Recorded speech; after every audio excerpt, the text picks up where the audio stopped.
I remember the exact moment, the precise words that shattered my world. It was a Tuesday evening, the humid southern air thick with the scent of magnolias, as I sat across from Ethan in our sun-drenched living room. He was my partner, my intellectual equal, or so I believed, until his casual remarks sliced through the quiet. He looked at me, his blue eyes devoid of the usual warmth, and stated, "Imani, I think you've lost your competitive edge as a black woman." His words hung in the air, heavier than the summer humidity, a chilling echo in the comfortable space we shared. I felt a cold dread creep into my veins, a sensation far more profound than mere offense. It wasn't just the blatant racism. It was the calculated delivery, the way he watched my reaction, as if testing the boundaries of my resilience. My mind raced, trying to grasp the implication, the subtle venom in his tone. We were both rising stars in the university's cutting-edge AI research department, a place where intellect was supposed to transcend identity. I, a black woman from a modest background, had fought tooth and nail for every achievement, every recognition. Ethan, with his privileged upbringing, had always seemed to admire my drive, calling it my fire. Now, that fire was apparently a liability. I tried to rationalize it, to dismiss it as a momentary lapse, a clumsy attempt at a critique. But the way he leaned back, a faint, almost imperceptible smirk playing on his lips, told me otherwise. This wasn't a mistake.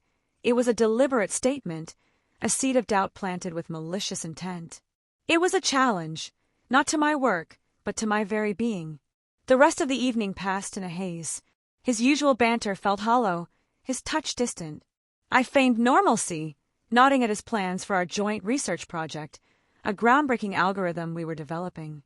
Inside, a storm was brewing, a quiet determination to understand the true meaning behind his cruel assessment. I spent the night replaying his words, dissecting every syllable, searching for a hidden agenda. Was it jealousy?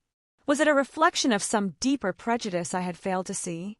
The comfortable life we had built together, the shared dreams, suddenly felt like a fragile illusion, ready to shatter at any moment. The university, a bastion of progressive thought on the surface, suddenly felt like a labyrinth of unspoken rules and hidden biases. I had always been aware of the subtle differences, the microaggressions, but Ethan had been my shield, my ally. Now, he was the one wielding the weapon. I remembered a conversation with my mentor, Dr. Anya Sharma, about the unique pressures faced by women of color in academia. She had warned me about the invisible ceilings and the shifting goalposts. At the time, I thought I was immune, protected by my talent and the meritocratic ideals of science. But Ethan's words were a stark reminder that even in the most enlightened environments, prejudice could fester, disguised as concern or critique.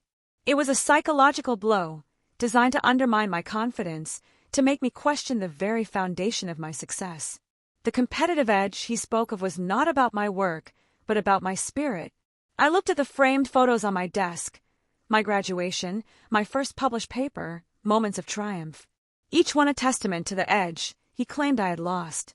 But I knew, deep down, that my edge wasn't just about winning, it was about enduring, about thriving despite the odds.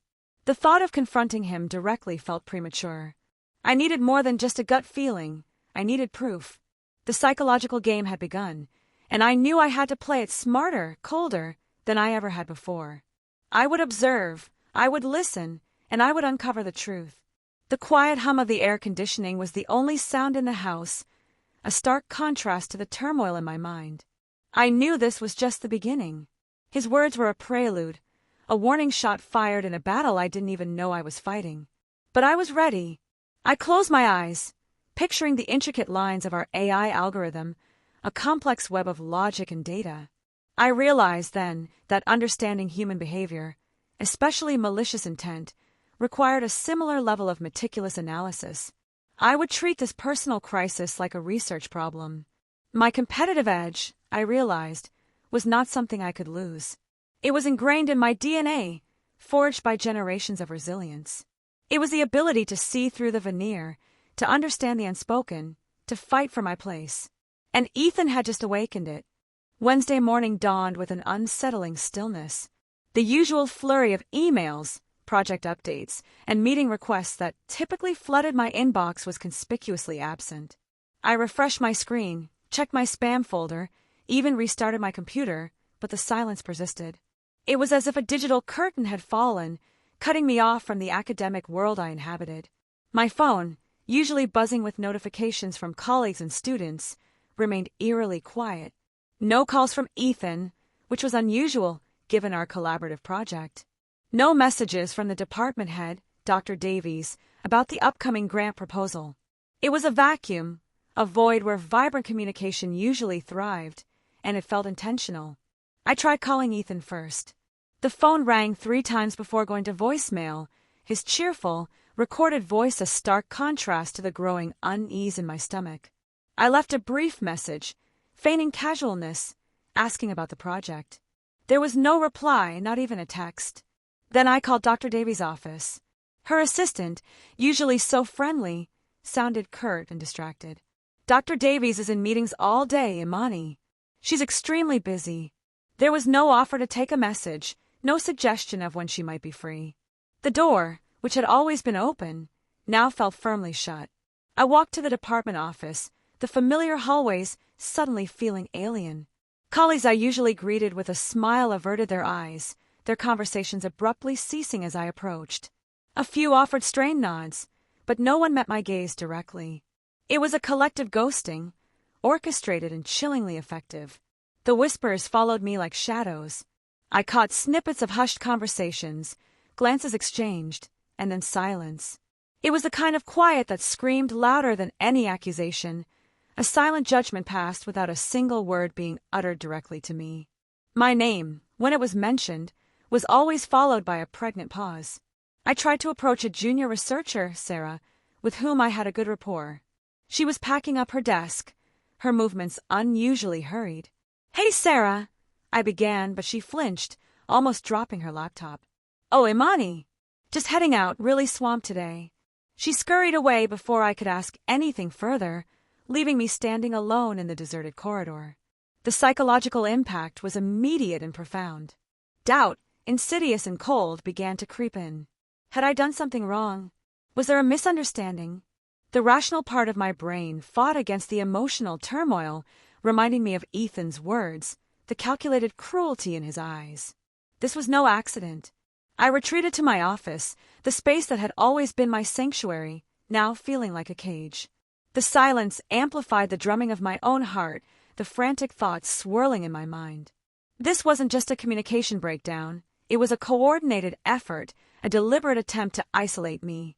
I pulled up the university's internal directory, scrolling through names, trying to pinpoint who might be involved, who might be behind this sudden, inexplicable freeze-out. Every name felt like a potential conspirator, every face a mask hiding unspoken accusations. The trust one had placed in my colleagues, in the institution itself, began to erode. The competitive edge comment now made chilling sense. It wasn't just about my performance.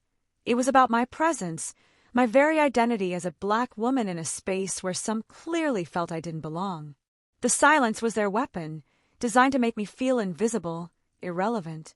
I remembered stories from my grandmother, tales of silent boycotts and unspoken rules in the South of her youth. This felt disturbingly similar, a modern echo of old prejudices, cloaked in academic politeness and digital distance. It was a subtle form of erasure, and it was terrifying. My research project, the one Ethan and I were supposed to be co-leading, felt like a distant memory. I opened the shared drive, but it was empty of recent updates from him. Had he continued without me? Was he planning to claim my work as his own?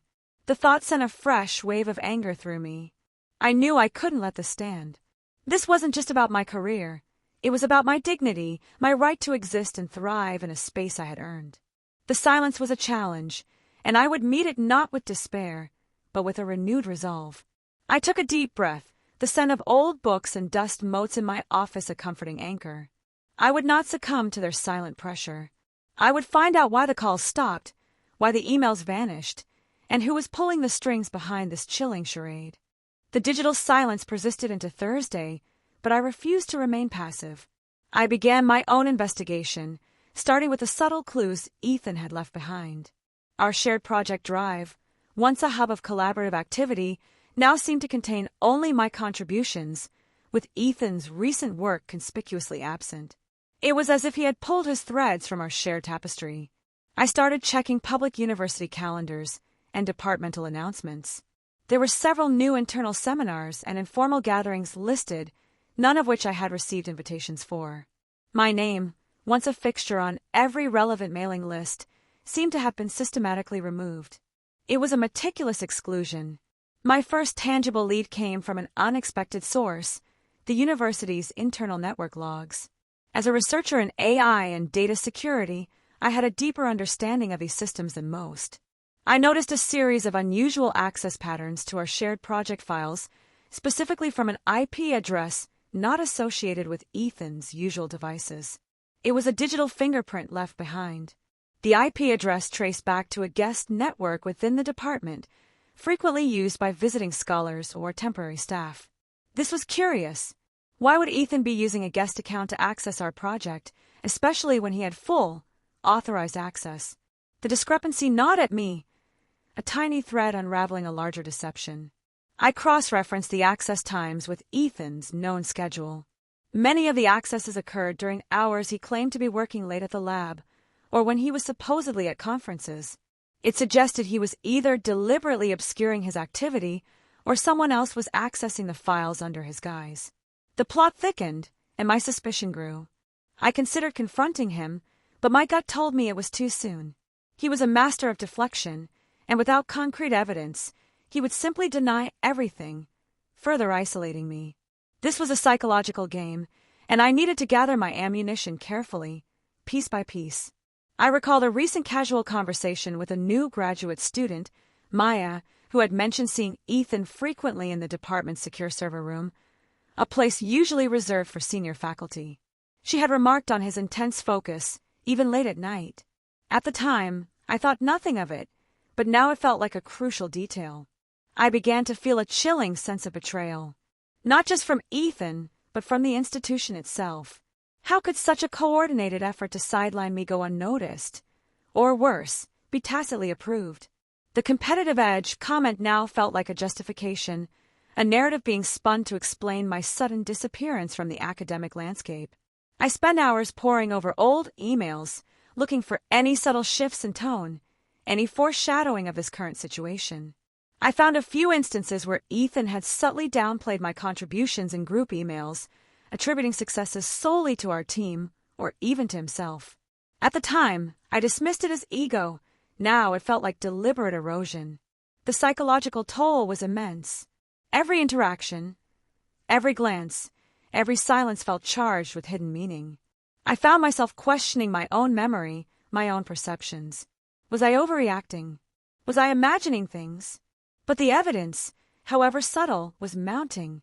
I decided to broaden my investigation beyond digital trails. I started observing Ethan more closely, noting his interactions with other faculty members, the hushed conversations, the quick glances in my direction. He seemed more confident, almost smug, as if a weight had been lifted from his shoulders. The thought that he might be actively undermining me, not just passively allowing discrimination, was a bitter pill to swallow. Our entire relationship, built on a foundation of shared intellectual passion, now felt tainted, a calculated maneuver on his part. I remembered a small, almost insignificant detail, a new, encrypted external hard drive Ethan had started using recently, always kept locked in his desk drawer. He had dismissed it as personal backups. Now, I wondered what truly lay hidden within its secure confines. My competitive edge was being tested not in a research competition, but in a battle for my professional survival. I knew I had to be smarter, more strategic, and more ruthless than my opponent. The ghost in the machine was real, and I intended to unmask it. I began to document everything: dates, times, observations, digital breadcrumbs. This wasn't just about proving Ethan wrong. It was about protecting my future, my reputation, and my sanity. The game was on, and I was determined to win. The IP address mystery led me down a rabbit hole. I discovered that the guest network access was being used to upload large files to an external server, a server that wasn't part of the university's secure infrastructure. This was a significant breach of protocol, especially for sensitive research data. The digital trail was becoming clearer, more incriminating. I used my expertise in network forensics to trace the external server. It was registered under a shell company, but a deeper dive revealed a familiar name associated with its registration: Dr. Evelyn Reed, a senior professor from a rival university, known for her aggressive tactics and questionable ethics. My stomach tightened. Dr. Reed had a history of poaching talent and, more notoriously, of borrowing research concepts from junior faculty. Her involvement suggested a far more elaborate scheme than just Ethan's personal prejudice. This was a calculated corporate espionage masked by academic collaboration. I remembered a recent conference where Dr. Reed had shown an unusual interest in our AI project, asking pointed questions about our methodology and data collection. At the time, I dismissed it as professional curiosity. Now it felt like reconnaissance, a prelude to their predatory actions. Ethan's comment about my lost competitive edge suddenly clicked into place with chilling clarity. It wasn't just a racist slight, it was a psychological tactic, a form of gaslighting designed to destabilize me. While I was reeling from his words and the subsequent silent treatment, they were actively stealing my intellectual property, my groundbreaking research. The realization was a punch to the gut. The man I loved, the partner I trusted, was not just complicit in my professional erasure, but was actively facilitating the theft of my life's work. The betrayal was deeper, more insidious than I could have ever imagined. It was a calculated act of sabotage. I revisited our project's version control history. There were subtle changes, small deletions, and alterations to my code that, individually, seemed innocuous. But collectively, they pointed to a deliberate effort to obscure my authorship and make it appear as if Ethan had done the bulk of the foundational work. He was systematically erasing me. The psychological suspense tightened its grip. How many others were involved? Was Dr. Davies aware? The thought that my own department head might be complicit, or at least willfully ignorant, was a terrifying prospect. The academic world, once a beacon of integrity, now felt like a viper's nest. I knew I couldn't go to the university administration directly with just digital logs. They could be dismissed as speculative, or worse, I could be accused of hacking. I needed irrefutable proof, something that would stand up in a court of law, not just an academic review board.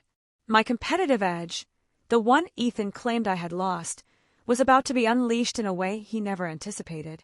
It wasn't about being better than him.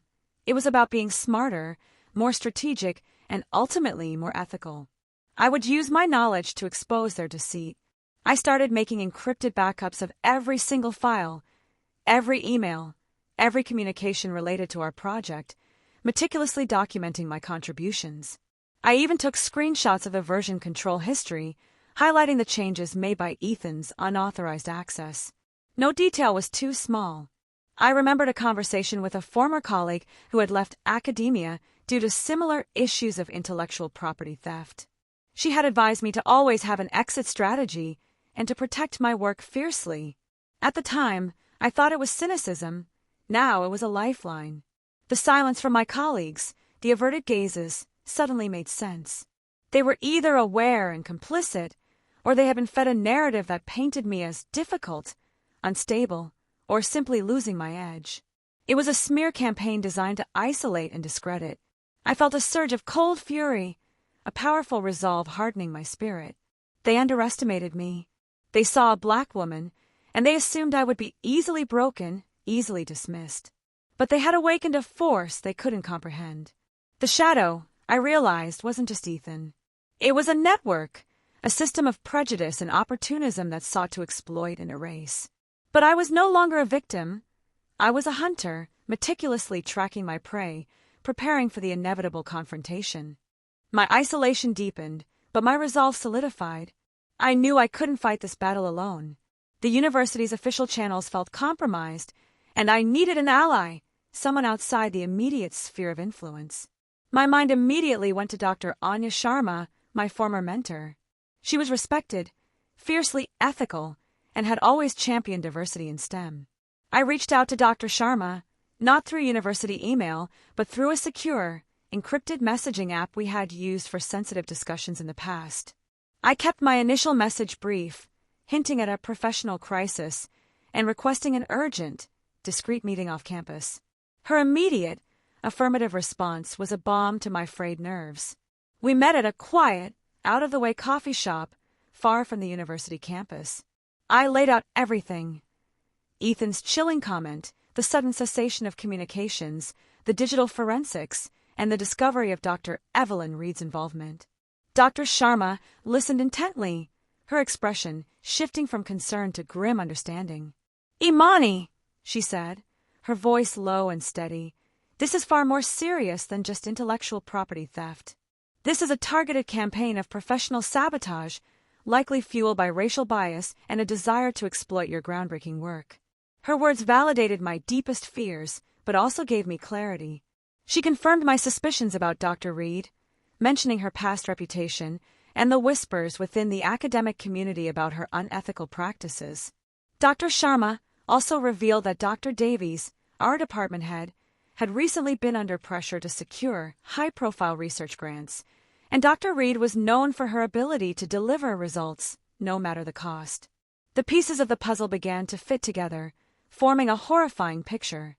Ethan wasn't just a betrayer, he was a pawn, or perhaps a willing participant, in a larger scheme orchestrated by Dr. Reed, potentially with Dr. Davies' tacit approval.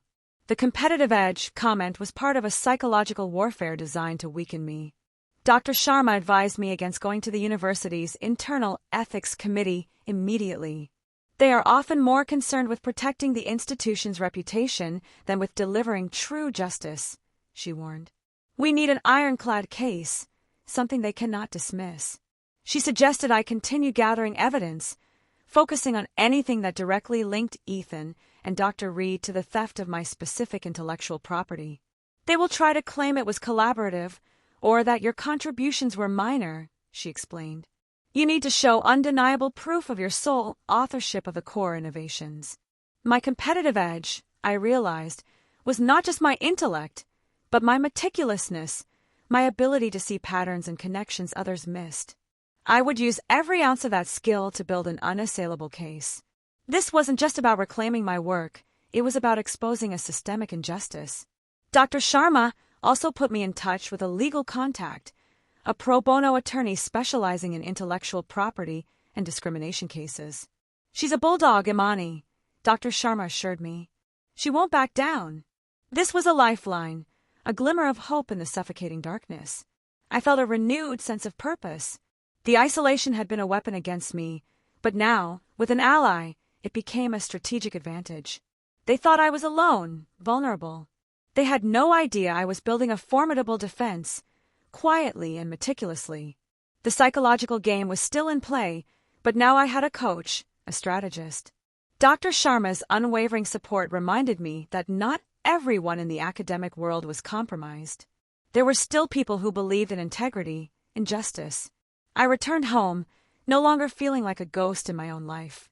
The silence from Ethan and the department no longer felt like a punishment, but an opportunity.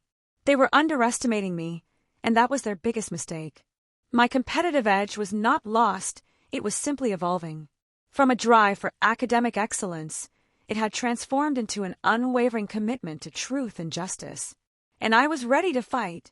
Armed with Dr. Sharma's advice and the prospect of legal counsel, I shifted my strategy from mere investigation to active counterintelligence. I realized that to catch them, I needed to play their game, but with my own rules. The psychological suspense now involved setting a trap, waiting for them to make a definitive move. My first step was to create a honeypot, a slightly altered version of our AI algorithm with a hidden digital watermark and a tracking mechanism. I uploaded it to a seemingly unsecured, but actually monitored, cloud storage account that I knew Ethan occasionally accessed for personal files. It was a tempting bait, designed to confirm their theft. I also began subtly disseminating misleading information. During a brief, unavoidable encounter with a colleague I suspected was close to Ethan, I casually mentioned a minor setback in my research, implying a technical hurdle that would delay my progress.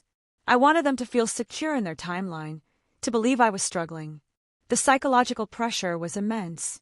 Maintaining a facade of calm, even mild despondency, while meticulously setting my trap was draining. Every forced smile, Every feigned sigh felt like an act of profound deception. But I knew it was necessary to protect my work and expose their treachery. I continued to monitor the university network logs, watching for any activity around the honeypot file. Days turned into a tense waiting game, each passing hour amplifying the suspense. I imagined Ethan, or perhaps Dr. Reed, eagerly downloading the seemingly vulnerable data, oblivious to the digital breadcrumbs they were leaving behind. My competitive edge, I realized, was not just about intelligence but about patience and strategic foresight. I had to anticipate their moves, understand their greed, and exploit their overconfidence. They believed I was defeated, and that was their fatal flaw. The attorney, Miss Davies, no relation to the department head, was a revelation. She reviewed my compiled evidence with a sharp, discerning eye, confirming its strength. "This is compelling, Imani," she stated, her voice firm. "But we need them to make an overt move, something undeniable, to trigger a full legal response." She suggested a controlled leak of my own, a small, but significant, piece of my original research published independently, perhaps in a lesser-known but reputable online journal. This would establish undeniable prior art, making their future claims of originality impossible. It was a risky move, but a necessary one. I spent long nights refining the controlled leak, ensuring it contained enough of my unique intellectual fingerprint without revealing the full scope of my work. It was a delicate balance, a strategic chess move in a high-stakes game. The psychological toll of this constant vigilance was exhausting. The silence from the department, once a source of anxiety, now felt like a strategic advantage. They believed I was isolated, struggling, perhaps even considering leaving. They had no idea I was meticulously preparing for a counterattack, building an unassailable case against them. I remembered Ethan's smug expression when he made his comment about my lost edge. I imagined his surprise, his disbelief, when he realized the extent of my preparation. The thought fueled my determination, turning my exhaustion into renewed energy. The trap, once set, began to show signs of activity. The honeypot file was accessed, downloaded, and then, crucially, uploaded to the external server associated with Dr. Reed. The digital watermark confirmed it was my altered file, and the tracking mechanism provided irrefutable proof of its journey. This was it. The evidence was undeniable. The psychological game was nearing its climax, and I was ready to turn the tables. They had underestimated the resilience, the intelligence, and the sheer competitive edge of a black woman they thought they could easily dismiss. I contacted Miss Davies, my voice steady, a quiet triumph in my tone. "The trap has been sprung," I told her. "We have them." The long nights, the emotional strain, the calculated deception, all of it was about to pay off. The day of the departmental review arrived, a seemingly routine meeting to discuss ongoing research projects and future grant proposals. Ethan was there, radiating an almost arrogant confidence, occasionally glancing at me with a dismissive air. Dr. Davies, the department head, presided with her usual stern demeanor, while Dr. Evelyn Reed was present as a guest observer, her presence a clear sign of the impending theft. I sat quietly, observing, my heart a steady drumbeat of anticipation. I had already filed the formal legal complaint, backed by Miss Davies, but the public unveiling, the moment of their exposure, was mine to orchestrate. This was the psychological climax, the moment their carefully constructed narrative would crumble. Ethan began his presentation on our AI project, confidently outlining the advancements, subtly emphasizing his contributions, and glossing over mine. He even presented data that I recognized as coming from the honeypot file, unaware of the digital watermark embedded within it. His smugness was almost unbearable. When it was my turn, I began calmly, presenting my own legitimate progress on the project, focusing on the foundational elements I had developed. I spoke with precision, my voice clear and unwavering, maintaining eye contact with Ethan and Dr. Reed. Their expressions remained unreadable, but a flicker of unease crossed Ethan's face when I mentioned certain unique algorithmic structures. Then I shifted. "Before I conclude," I stated, my voice gaining a quiet power, "I would like to address a disturbing pattern of intellectual property theft that has recently come to my attention involving this very project." A ripple went through the room. Ethan stiffened, and Dr. Reed's eyes narrowed. I projected a slide onto the screen, not of my research, but of the network logs I had meticulously gathered. These logs, I explained, show unauthorized access to our secure project files from a guest IP address, followed by uploads to an external server. I paused, letting the implications sink in. Further investigation, I continued, revealed this external server is registered to a shell company, which upon deeper scrutiny is linked directly to Dr. Evelyn Reed. Gasps filled the room. Dr. Reed's composure cracked, a flash of anger and panic in her eyes. Ethan looked utterly bewildered, his face draining of color. Furthermore, I pressed on, my voice rising slightly. The files transferred to the server contained a unique digital watermark, embedded by me, which confirms their origin and the date of their creation, long before any alleged collaboration or independent discovery could have occurred. I displayed the watermark, undeniable and clear. Dr. Davies, the department head, looked stunned, her face a mask of disbelief and dawning horror. She turned to Dr. Reed, then to Ethan, her questions unspoken but palpable. The psychological impact on them was immediate. Their carefully constructed deceit was exposed for all to see. Ethan stammered, attempting to interrupt. "Imani, this is preposterous. You're making baseless accusations." But his voice lacked its usual confidence, tinged with desperation. Dr. Reed remained silent, her jaw clenched, her gaze fixed on the incriminating evidence. And as for my lost competitive edge as a black woman, I concluded, my voice resonating with a quiet triumph, it seems my ability to anticipate, to analyze, and to expose deception is sharper than ever. Perhaps that was the edge you truly feared. The words hung in the air, a direct challenge, a complete reversal of his earlier insult. The room erupted in murmurs. Colleagues who had previously avoided my gaze now looked at me with a mixture of shock and respect. The silence that had plagued me for days was now replaced by a cacophony of realization, their understanding of the truth finally catching up. Dr. Davies, recovering her composure, announced a full internal investigation, but it was clear the damage was done. Ethan's career, and likely Dr. Reed's, was in shambles. The psychological game was over, and I had not only won, but I had exposed the insidious undercurrents of racism and opportunism that had fueled their actions. I gathered my notes, a profound sense of vindication washing over me. This wasn't just about my research. It was about reclaiming my narrative, my identity, and my rightful place. The truth, meticulously uncovered, had set me free.